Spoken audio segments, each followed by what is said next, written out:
Hi everyone, welcome back with me again in this channel. On today's video, I'm going to show you how you can open EXE files on your Android phone. Now, if you ever downloaded a Windows program and saw that .exe file, you probably noticed it doesn't open on Android by default. But don't worry, I'll show you some simple and safe methods you can use to run or extract EXE files easily, all without a PC. Let's get started.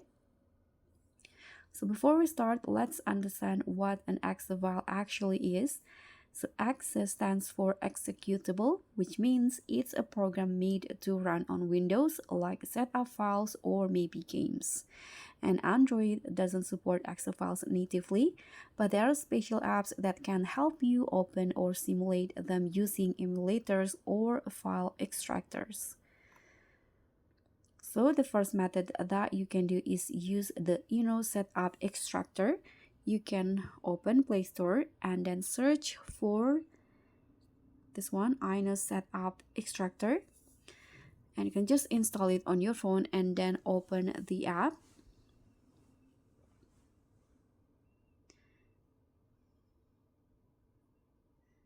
Okay, so in here you can just browse the file and then select your exe file, and the app will automatically extract all the files inside your exe, kind of like unzipping it, and you can explore its content right on your Android phone.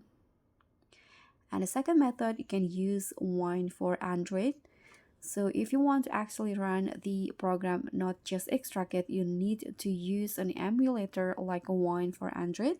You can go to the official Wine HQ site, this one in here, and download the Wine APK compatible with your phone's processor. You can just choose which one from here and then install the APK file. Open the app and you'll see a Windows-like desktop appear. And after that, you can use the file explorer inside Wine to locate your exe file. And you can just tap it and it should start running inside the Wine environment. So this method works best for smaller Windows programs or utilities. You can also use similar apps like DOSBox, Exegere, or GPCSIM if Wine feels a bit heavy or complex. So that's all for me. If you found this tutorial helpful, don't forget to like the video, subscribe, and also click on the thanks. Thanks for watching, and I'll see you in the next one.